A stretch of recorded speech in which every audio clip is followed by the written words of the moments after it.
হাদিস ৮১, মুসাদ্দাদ রহমতুল্লাহ আলাইহির সনদে আনাস রাদিয়াল্লাহু আনহু থেকে বর্ণিত, তিনি বলেন, আমি তোমাদের এমন একটি হাদিস বর্ণনা করব যা আমার পর তোমাদের কাছে আর কেউ বর্ণনা করবে না। আমি রাসূলুল্লাহ সাল্লাল্লাহু আলাইহি ওয়াসাল্লামকে বলতে শুনেছি যে কিয়ামতের কিছু নিদর্শন হল, ইলম কমে যাবে, অজ্ঞতার প্রসার ঘটবে, ব্যভিচার ছড়িয়ে পড়বে, স্ত্রীলোকের সংখ্যা বেড়ে যাবে এবং পুরুষের সংখ্যা কমে যাবে, এমনকি প্রতি ৫০ জন স্ত্রীলোকের জন্য মাত্র একজন পুরুষ হবে তত্ত্বাবধায়ক। পরিচ্ছেদ ৬৪, ইলমের ফজিলত। হাদিস ৮২, সাঈদ ইবনে উফাইর রহমতুল্লাহি আলাইহির সনদে ইবনে উমর রাদিয়াল্লাহু আনহুমা থেকে বর্ণিত, তিনি বলেন, আমি রাসূলুল্লাহ সাল্লাল্লাহু আলাইহি ওয়াসাল্লামকে বলতে শুনেছি, একবার আমি ঘুমিয়েছিলাম, তখন স্বপ্নে আমার কাছে এক পেয়ালা দুধ আনা হলো। আমি তা পান করলাম। তার পরিতৃপ্তি আমার সর্বাঙ্গে ছড়িয়ে পড়ল, এমনকি আমার মনে হতে লাগলো যে সে পরিতৃপ্তি আমার নখ দিয়ে বের হচ্ছে। এরপর যেটুকু অবশিষ্ট ছিল তা আমি ওমর ইবনুল খাত্তাবকে দিলাম। সাহাবায়ে কেরাম রাদিয়াল্লাহু আনহুম জানতে চাইলেন, ইয়া রাসূলুল্লাহ, আপনি এ স্বপ্নের কি তাবির করেন? তিনি জবাবে বললেন, তা হল ইলম। পরিচ্ছেদ ৬৫, প্রাণী বা অন্য বাহনে আসীন অবস্থায় ফতোয়া দেওয়া। হাদিস ৮৩, ইসমাঈল রহমতুল্লাহ আলাইহির সনদে আবদুল্লাহ ইবনে আমর ইবনুল আস রাদিয়াল্লাহু আনহু থেকে বর্ণিত যে রাসূলুল্লাহ সাল্লাল্লাহু আলাইহি ওয়াসাল্লাম বিদায় হজ্জের দিনে মিনায় মানুষের প্রশ্নের উত্তর দানের জন্য বাহনের উপর বসা ছিলেন। লোকেরা তার কাছে বিভিন্ন মাসআলা জিজ্ঞাসা করছিল। এক ব্যক্তি তার কাছে এসে বলল, আমি ভুলবশত কোরবানি করার আগেই মাথা মুড়িয়ে ফেলেছি। তিনি বললেন, জবেহ করো, কোনো ক্ষতি নেই। আরেক ব্যক্তি এসে বলল, আমি ভুলবশত কঙ্কর নিক্ষেপের আগেই কোরবানি করে ফেলেছি। তিনি বললেন, কঙ্কর ছোড়ো, কোনো অসুবিধা নেই। আবদুল্লাহ ইবনে আমর রাদিয়াল্লাহু আনহু বলেন, নবী করিম সাল্লাল্লাহু আলাইহি ওয়াসাল্লামকে সেদিন আগে বা পরে করা যে কাজ সম্পর্কে জিজ্ঞাসা করা হচ্ছিল, তিনি একথাই বলছিলেন, করো, কোনো ক্ষতি নেই। পরিচ্ছেদ ৬৬, হাত ও মাথার ইশারায় মাসআলার জবাব দান। হাদিস ৮৪, মূসা ইবনে ইসমাঈল রহমতুল্লাহ আলাইহির সনদে ইবনে আব্বাস রাদিয়াল্লাহু আনহুমা থেকে বর্ণিত, হজের সময় নবী করিম সাল্লাল্লাহু আলাইহি ওয়াসাল্লামকে নানা বিষয়ে জিজ্ঞাসা করা হলো। কোনো একজন বলল, আমি কঙ্কর নিক্ষেপের পূর্বেই জবেহ করে ফেলেছি। ইবনে আব্বাস রাদিয়াল্লাহু আনহুমা বলেন, তখন রাসূলুল্লাহ সাল্লাল্লাহু আলাইহি ওয়াসাল্লাম হাত দিয়ে ইশারা করে বললেন, কোনো অসুবিধা নেই। আরেক ব্যক্তি বলল, আমি জবেহ করার পূর্বে মাথা মুড়িয়ে ফেলেছি। তিনি হাত দিয়ে ইশারা করে বললেন, কোনো অসুবিধা নেই, যেহেতু ভুলবশত করা হয়েছে। হাদিস ৮৫, মক্কি ইবনে ইব্রাহিম রহমতুল্লাহ আলাইহির সনদে আবু হুরায়রা রাদিয়াল্লাহু আনহু থেকে বর্ণিত, নবী করিম সাল্লাল্লাহু আলাইহি ওয়াসাল্লাম বলেন, শেষ জামানায় ইলম তুলে নেওয়া হবে, অজ্ঞতা ও ফিতনার প্রসার ঘটবে এবং হরজ বেড়ে যাবে। জিজ্ঞাসা করা হলো, ইয়া রাসূলুল্লাহ, হরজ কি? তিনি হাত দিয়ে ইশারা করে বললেন, এরকম, যেন তিনি এর দ্বারা হত্যা বুঝিয়েছিলেন। হাদিস ৮৬, মূসা ইবনে ইসমাঈল রহমতুল্লাহ আলাইহির সনদে আসমা রাদিয়াল্লাহু আনহা থেকে বর্ণিত, তিনি বলেন, আমি আয়েশা রাদিয়াল্লাহু আনহার কাছে এলাম। তিনি তখন সালাত আদায় করছিলেন। আমি বললাম, মানুষের কি হয়েছে? তিনি আকাশের দিকে ইঙ্গিত করলেন, অর্থাৎ দেখো, সূর্যগ্রহণ লেগেছে। তখন সকল লোক সালাতে কুসুফ আদায়ের জন্য দাঁড়িয়েছিলেন। আয়েশা রাদিয়াল্লাহু আনহা বললেন, সুবহানাল্লাহ। আমি বললাম, এটা কি কোনো নিদর্শন? তিনি মাথা দিয়ে ইশারা করে বললেন, হ্যাঁ। এরপর আমি সালাতে দাঁড়িয়ে গেলাম। এমনকি সালাত এত দীর্ঘ ছিল যে আমার বেহুশ হয়ে পড়ার উপক্রম হল। তাই আমি মাথায় পানি ঢালতে লাগলাম। পরে সালাত শেষে নবী করিম সাল্লাল্লাহু আলাইহি ওয়াসাল্লাম আল্লাহর হামদ ও সানা বর্ণনা করলেন। এরপর বললেন, যা কিছু আমাকে ইতিপূর্বে দেখানো হয়নি তা আমি আমার এ স্থানেই দেখতে পেয়েছি, এমনকি জান্নাত এবং জাহান্নামও দেখেছি। এরপর আল্লাহ তাআলা আমার কাছে ওহী প্রেরণ করলেন, তোমাদেরকে কবরের মধ্যে পরীক্ষা করা হবে, দাজ্জালের ন্যায় কঠিন পরীক্ষা অথবা তার কাছাকাছি। ফাতিমা রাদিয়াল্লাহু আনহা বলেন, আসমা রাদিয়াল্লাহু আনহা মিসলা অনুরূপ শব্দ বলেছিলেন না করিব কাছাকাছি শব্দ বলেছিলেন, তা ঠিক আমার মনে নেই। কবরের মধ্যে বলা হবে, এ ব্যক্তি সম্পর্কে তুমি কি জানো? তখন মুমিন ব্যক্তি বা মুকিন বিশ্বাসী ব্যক্তি ফাতিমা রাদিয়াল্লাহু আনহা বলেন, আসমা রাদিয়াল্লাহু আনহা এর কোন শব্দটি বলেছিলেন ঠিক আমার মনে নেই। বলবে, তিনি মুহাম্মদ সাল্লাল্লাহু আলাইহি ওয়াসাল্লাম, তিনি আল্লাহর রসূল, আমাদের কাছে মুজিজা ও হিদায়াত নিয়ে এসেছিলেন, আমরা তা গ্রহণ করেছিলাম এবং তার অনুসরণ করেছিলাম। তিনি মুহাম্মদ সাল্লাল্লাহু আলাইহি ওয়াসাল্লাম 3 বার এরূপ বলবে।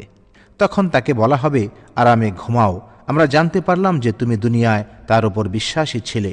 আর মুনাফিক অথবা মুরতাদ সন্দেহ পোষণকারী ফাতিমা রাদিয়াল্লাহু আনহা বলেন, আসমা রাদিয়াল্লাহু আনহা কোনটি বলেছিলেন আমি ঠিক মনে করতে পারছি না। সে বলবে, আমি কিছুই জানি না, মানুষকে তার সম্পর্কে কি যেন বলতে শুনেছি, আর আমিও তাই বলেছি। পরিচ্ছেদ 67। আব্দুল কাইস গোত্রের প্রতিনিধি দলকে ঈমান ও ইলমের হেফাজত করা এবং পরবর্তীদেরকে তা অবহিত করার ব্যাপারে রাসূল করিম সাল্লাল্লাহু আলাইহি ওয়াসাল্লামের উৎসাহ দান। মালিক ইবনুল হুয়াইরিস রাদিয়াল্লাহু আনহু বলেন, নবী করিম সাল্লাল্লাহু আলাইহি ওয়াসাল্লাম আমাদের বলেছিলেন, তোমরা তোমাদের কওমের কাছে ফিরে যাও এবং তাদেরকে শিক্ষা দাও। হাদিস 87। মুহাম্মদ ইবনে বাশশার রাহমাতুল্লাহি আলাইহির সনদে আবু জামরা রাহমাতুল্লাহি আলাইহি থেকে বর্ণিত, তিনি বলেন, আমি ইবনে আব্বাস রাদিয়াল্লাহু আনহুমা ও লোকদের মধ্যে দুভাষীর কাজ করতাম।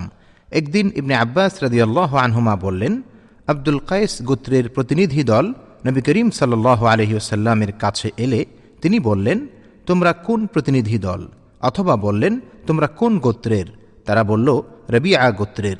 তিনি বললেন, মারহাবা এ গোত্রের প্রতি, অথবা এ প্রতিনিধি দলের প্রতি। এরা কোনরূপ অপদস্থ ও লাঞ্ছিত না হয়েই এসেছে। তারা বলল, আমরা বহু দূর থেকে আপনার কাছে এসেছি, আর আমাদের ও আপনার মাঝে রয়েছে কাফিরদের এই মুদার গোত্রের বাস। আমরা শহরে হারাম ছাড়া আপনার কাছে আসতে সক্ষম নই। সুতরাং আমাদের এমন কিছু নির্দেশ দিন যা আমাদের পশ্চাতে যারা রয়েছে তাদের কাছে পৌঁছাতে এবং তার ওসিলায় আমরা জান্নাতে দাখিল হতে পারি। তখন তিনি তাদের 4টি কাজের নির্দেশ দিলেন এবং 4টি কাজ থেকে নিষেধ করলেন। তাদের এক আল্লাহর উপর ঈমান আনার নির্দেশ দিলেন। তিনি বললেন, এক আল্লাহর উপর ঈমান আনা কিরূপে হয় জানো? তারা বলল, আল্লাহ ও তার রসূল সাল্লাল্লাহু আলাইহি ওয়াসাল্লামই ভালো জানেন। তিনি বললেন, তা হলো এ সাক্ষ্য দেওয়া যে আল্লাহ ছাড়া ইলাহ নেই এবং মুহাম্মদ সাল্লাল্লাহু আলাইহি ওয়াসাল্লাম আল্লাহর রসূল। সালাত কায়েম করা, যাকাত দেওয়া এবং রমজানের সিয়াম পালন করা, আর তোমরা গনিমতের মাল থেকে 1/5 দান করবে। আর তাদের নিষেধ করলেন শুকনো লাউয়ের খোল, সবুজ কলস এবং আলকাত্রার পালিশকৃত পাত্র ব্যবহার করতে। শুবা রহমতুল্লাহ আলাইহি বলেন, কখনও আবু জামরা রহমতুল্লাহ আলাইহি খেজুর গাছ থেকে তৈরি পাত্রের কথাও বলেছেন। আবার তিনি কখনও আন-নাকির এর স্থলে আল মুকাইয়ার বলেছেন। রাসূলুল্লাহ সাল্লাল্লাহু আলাইহি ওয়াসাল্লাম বললেন, তোমরা এগুলো মনোযোগ সহকারে স্মরণ রাখো এবং তোমাদের পশ্চাতে যারা রয়েছে তাদের পৌঁছে দাও। পরিচ্ছেদ 68। উদ্ভূত মাসআলার জন্য সফর করা এবং নিজের পরিজনদের শিক্ষা দেওয়া। হাদিস 88। মুহাম্মদ ইবনে মুকাতিল আবুল হাসান রহমতুল্লাহ আলাইহির সনদে উকবা ইবনুল হারিস রাদিয়াল্লাহু আনহু বর্ণনা করেন, তিনি আবু ইহাব ইবনে আজিজ রাদিয়াল্লাহু আনহুর কন্যাকে বিবাহ করলে তার কাছে একজন স্ত্রীলোক এসে বলল, আমি উকবা রাদিয়াল্লাহু আনহুকে এবং সে যাকে বিয়ে করেছে তাকে, অর্থাৎ আবু ইহাবের কন্যাকে দুধ পান করিয়েছি। উকবা রাদিয়াল্লাহু আনহু তাকে বললেন, আমি জানি না যে তুমি আমাকে দুধ পান করিয়েছ, আর ইতিপূর্বে তুমি আমাকে একথা জানাওনি। এরপর তিনি মদিনায় রাসূলুল্লাহ সাল্লাল্লাহু আলাইহি ওয়াসাল্লামের কাছে গেলেন এবং তাকে জিজ্ঞাসা করলেন। রাসূলুল্লাহ সাল্লাল্লাহু আলাইহি ওয়াসাল্লাম বললেন, এ কথার পর তুমি কিভাবে তার সঙ্গে সংসার করবে? এরপর উকবা রাদিয়াল্লাহু আনহু তার স্ত্রীকে আলাদা করে দিলেন এবং সে মহিলা অন্য ব্যক্তির সঙ্গে বিবাহ বন্ধনে আবদ্ধ হলেন। পরিচ্ছেদ 69। পালাক্রমে ইলম শিক্ষা করা। হাদিস 89। আবুল ইয়ামান রহমতুল্লাহ আলাইহি ও ইবনে ওয়াহাব রহমতুল্লাহ আলাইহির সনদে ওমর রাদিয়াল্লাহু আনহু থেকে বর্ণিত, তিনি বলেন, আমি ও আমার এক আনসারী প্রতিবেশী বনি উমাইয়া ইবনে যায়েদের মহল্লায় বাস করতাম। এ মহল্লাটি ছিল মদিনার উঁচু এলাকায় অবস্থিত। আমরা দুজনে পালাক্রমে রাসূলুল্লাহ সাল্লাল্লাহু আলাইহি ওয়াসাল্লামের খিদমতে হাজির হতাম। তিনি একদিন আসতেন আর আমি একদিন আসতাম। আমি যেদিন আসতাম সেদিনের ওহী প্রভৃতির খবর নিয়ে তাকে পৌঁছে দিতাম, আর তিনি যেদিন আসতেন সেদিন তিনি অনুরূপ করতেন। এরপর একদিন আমার আনসারী সঙ্গী তার পালার দিন এলেন এবং সেখান থেকে ফিরে আমার দরজায় খুব জোরে কড়াঘাত করতে লাগলেন। আমার নাম নিয়ে বলতে লাগলেন, তিনি কি এখানে আছেন? আমি ঘাবড়ে গিয়ে তার দিকে গেলাম। তিনি বললেন, এক বিরাট ঘটনা ঘটে গেছে। রাসূলুল্লাহ সাল্লাল্লাহু আলাইহি ওয়াসাল্লাম তাঁর স্ত্রীগণকে তালাক দিয়েছেন। আমি তখনই আমার কন্যা হাফসার কাছে গেলাম। তিনি তখন কাঁদছিলেন। আমি বললাম, রাসূলুল্লাহ সাল্লাল্লাহু আলাইহি ওয়াসাল্লাম কি তোমাদের তালাক দিয়েছেন? তিনি বললেন, আমি জানি না। এরপর আমি নবী করিম সাল্লাল্লাহু আলাইহি ওয়াসাল্লামের কাছে গেলাম এবং দাঁড়িয়ে থেকেই বললাম, আপনি কি আপনার স্ত্রীদের তালাক দিয়েছেন? জবাবে তিনি বললেন, না। আমি তখন আল্লাহু আকবার বলে উঠলাম। পরিচ্ছেদ ৭০। অপছন্দনীয় কিছু দেখলে ওয়াজ নসিহাত বা শিক্ষাদানের সময় রাগ করা। হাদিস ৯০। মুহাম্মদ ইবনে কাসীর রাহমাতুল্লাহি আলাইহির সনদে আবু মাসউদ আনসারী রাদিয়াল্লাহু আনহু থেকে বর্ণিত, তিনি বলেন, একবার এক ব্যক্তি বলল, ইয়া রাসূলুল্লাহ, আমি সালাতে অর্থাৎ জামাতে শামিল হতে পারি না, কারণ অমুক ব্যক্তি আমাদের নিয়ে খুব লম্বা করে সালাত আদায় করেন। আবু মাসউদ রাদিয়াল্লাহু আনহু বলেন, আমি নবী করিম সাল্লাল্লাহু আলাইহি ওয়াসাল্লামকে কোনো ওয়াজের মজলিসে সেদিনের তুলনায় বেশি রাগান্বিত হতে দেখিনি। রাগত স্বরে তিনি বললেন, হে লোক সকল, তোমরা মানুষের মধ্যে বিরক্তির সৃষ্টি করো, অতএব যে লোকদের নিয়ে সালাত আদায় করবে সে যেন সংক্ষেপ করে, কারণ তাদের মধ্যে রোগী, দুর্বল ও কর্মব্যস্ত লোকও থাকে। হাদিস ৯১। আবদুল্লাহ ইবনে মুহাম্মদ রাহমাতুল্লাহি আলাইহির সনদে যায়েদ ইবনে খালিদ আল জুহানী রাদিয়াল্লাহু আনহু থেকে বর্ণিত যে এক ব্যক্তি নবী করিম সাল্লাল্লাহু আলাইহি ওয়াসাল্লামকে হারানো বস্তু প্রাপ্তি সম্পর্কে জিজ্ঞাসা করল। তিনি বললেন, তার বাঁধনের রশি, অথবা বললেন, থলে বা ঝুলি ভালো করে চিনে রাখো। এরপর ১ বছর পর্যন্ত তার ঘোষণা দিতে থাকো। তারপর মালিক পাওয়া না গেলে তুমি তা ব্যবহার করো। এরপর যদি এর মালিক আসে তবে তাকে তা দিয়ে দেবে। সে বলল, হারানো উট পাওয়া গেলে? এ কথা শুনে রাসূলুল্লাহ সাল্লাল্লাহু আলাইহি ওয়াসাল্লাম এমন রেগে গেলেন যে তার চেহারা মুবারক লাল হয়ে গেল, অথবা বর্ণনাকারী বলেন তার মুখমণ্ডল লাল হয়ে গেল। তিনি বললেন, উটের ব্যাপারে তোমার কি হয়েছে? তার তো আছে পানির মশক ও শক্ত পা, পানির কাছে যেতে পারে এবং গাছের লতাপাতা খেতে পারে, তাই তাকে ছেড়ে দাও যাতে তার মালিক তাকে পেয়ে যায়। সে বলল, হারানো বকরি পাওয়া গেলে? তিনি বললেন, সেটি তোমার, নয়তো তোমার ভাইয়ের, নয়তো বাঘের। হাদিস ৯২।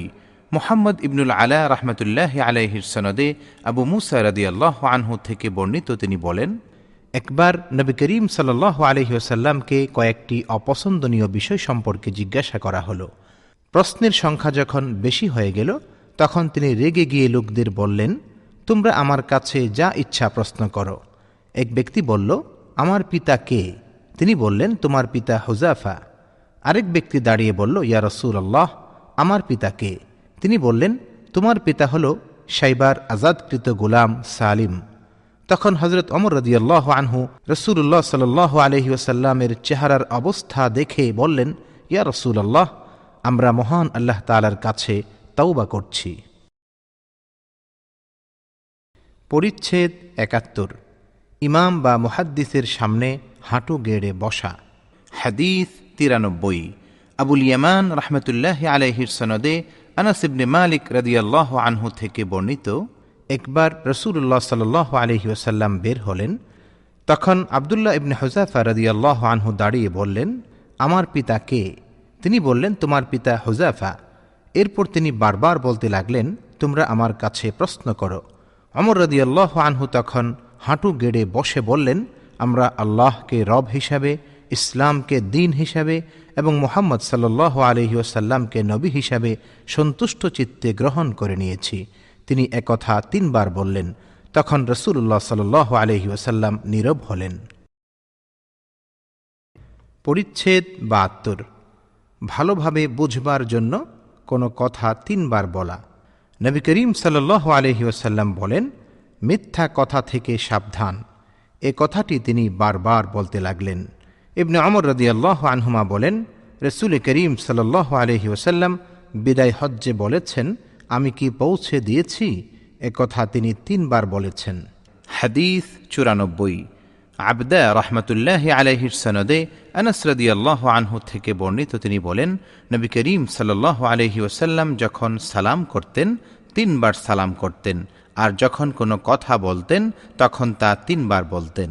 উল্লেখ্য যে রাসূল করিম সাল্লাল্লাহু আলাইহি ওয়াসাল্লাম সাধারণত কারো ঘরে প্রবেশের অনুমতি প্রার্থনার ক্ষেত্রে অথবা বড় কোনো মজলিসে সকলের দৃষ্টি আকর্ষণের ক্ষেত্রে 3 বার সালাম করতেন। হাদিস 95।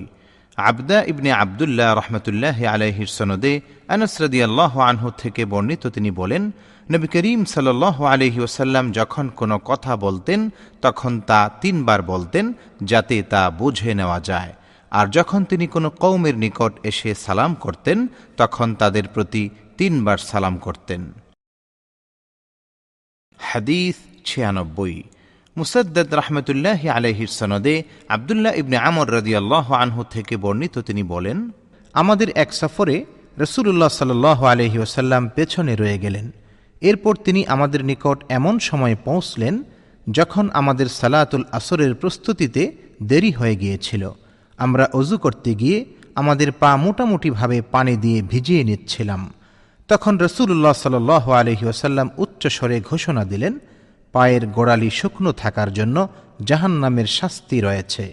তিনি একথা 2 বার কিংবা 3 বার বললেন। পরিচ্ছেদ 73। আপন দাসী ও পরিবারবর্গকে শিক্ষাদান।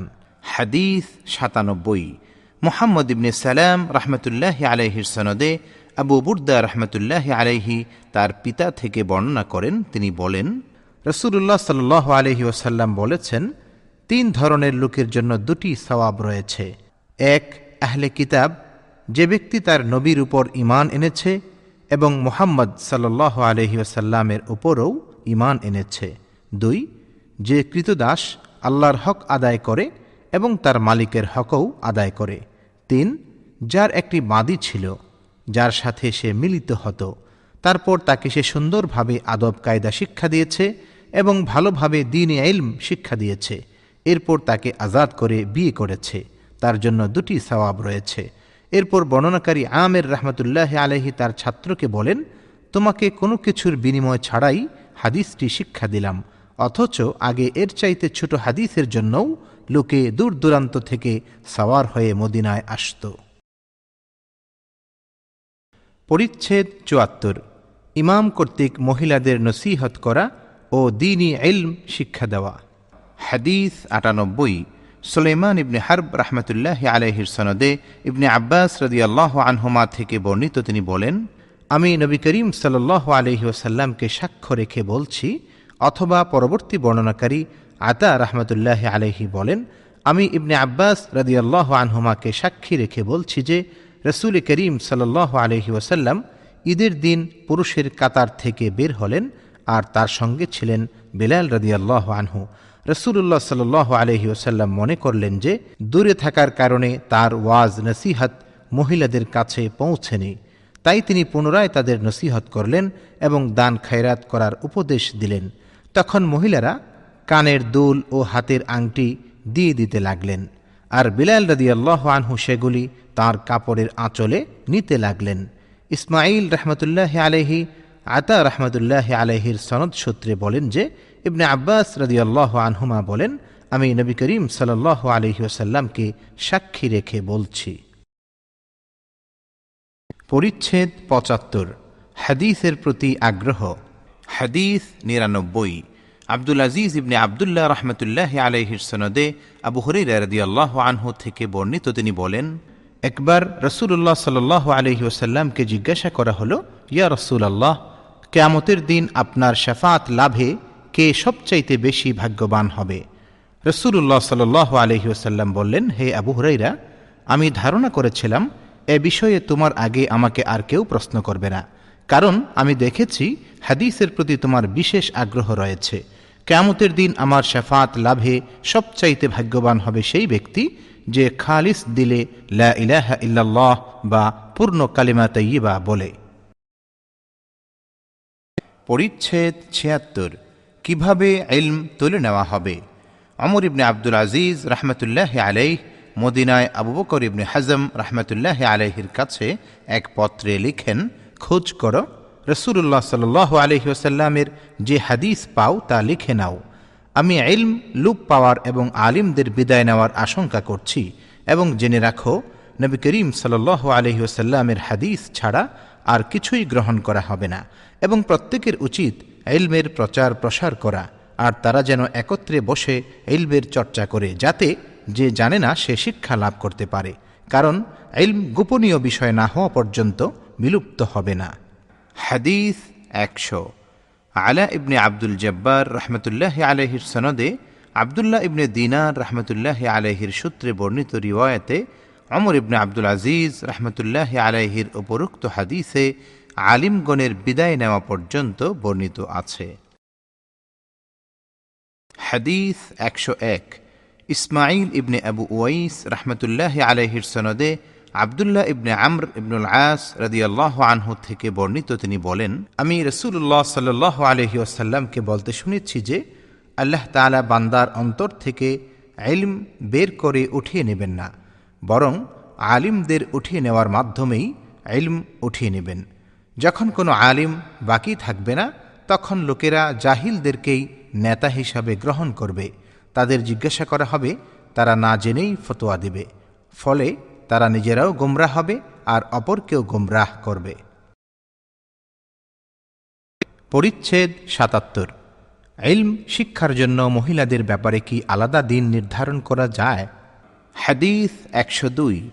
আদম রাহমাতুল্লাহি আলাইহির সনদে আবু সাঈদ খুদরি রাদিয়াল্লাহু আনহু থেকে বর্ণিত, তিনি বলেন, মহিলারা একবার নবী করিম সাল্লাল্লাহু আলাইহি ওয়াসাল্লামকে বলল, পুরুষেরা আপনার কাছে আমাদের চাইতে প্রাধান্য বিস্তার করে আছে, তাই আপনি নিজে আমাদের জন্য একটি দিন ধার্য করে দিন।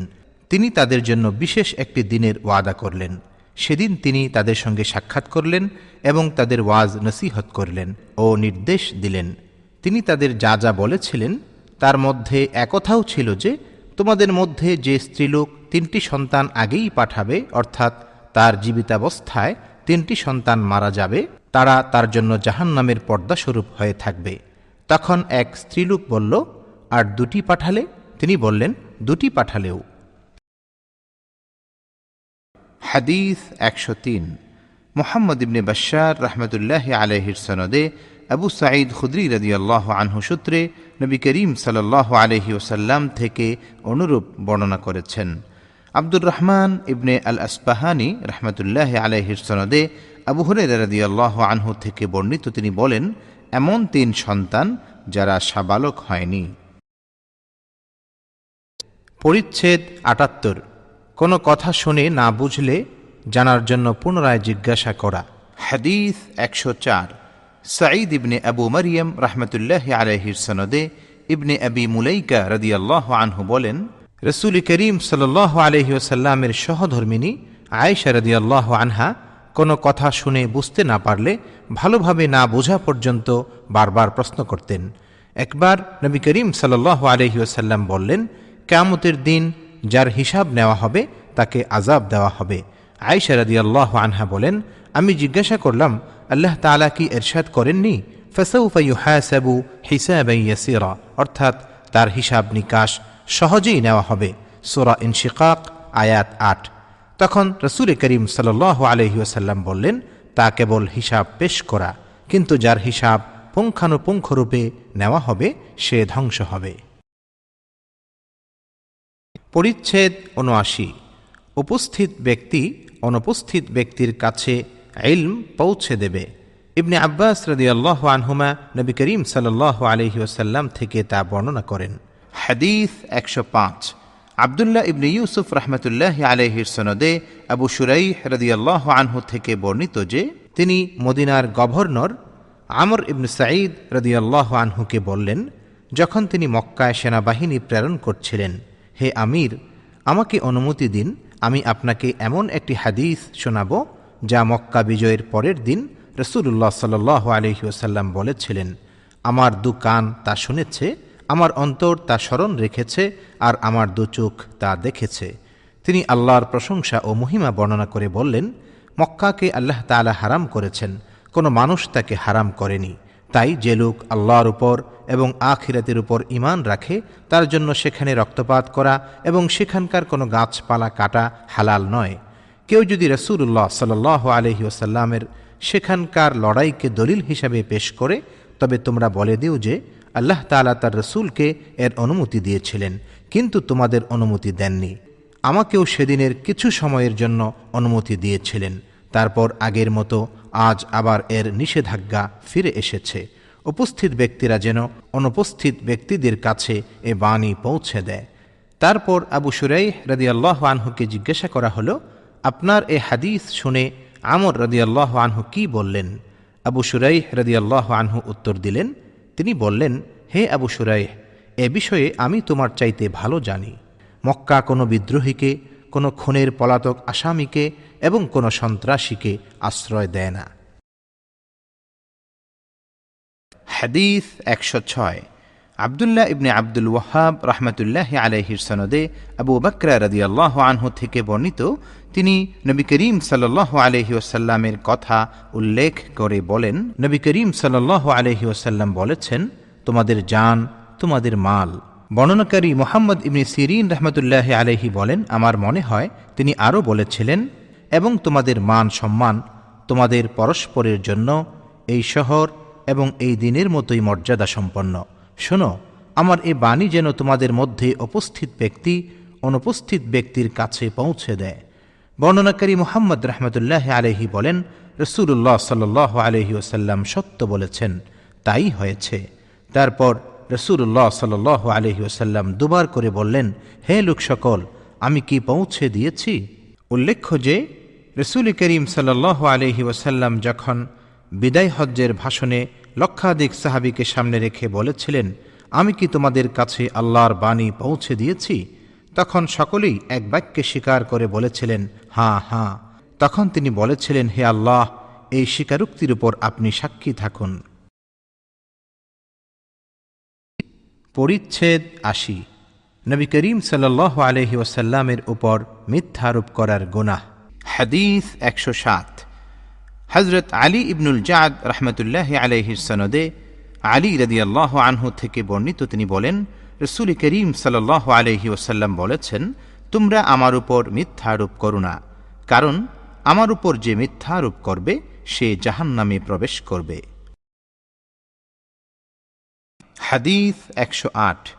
হযরত আবুল ওয়ালিদ রাহমাতুল্লাহি আলাইহির সনদে হযরত আব্দুল্লাহ ইবনে জুবাইর রাদিয়াল্লাহু আনহুমা থেকে বর্ণিত, তিনি বলেন, আমি আমার পিতা জুবাইর রাদিয়াল্লাহু আনহুকে বললাম, আমি তো আপনাকে অমুক অমুকের ন্যায় রাসূলুল্লাহ সাল্লাল্লাহু আলাইহি ওয়াসাল্লামের হাদিস বর্ণনা করতে শুনি না। তিনি বললেন, জেনে রাখো, আমি তার থেকে দূরে থাকিনি, কিন্তু হাদিস বর্ণনা করি না এজন্য যে আমি তাকে বলতে শুনেছি, যে আমার উপর মিথ্যা আরোপ করবে সে যেন জাহান্নামে তার ঠিকানা বানিয়ে নেয়। হাদিস ১০৯।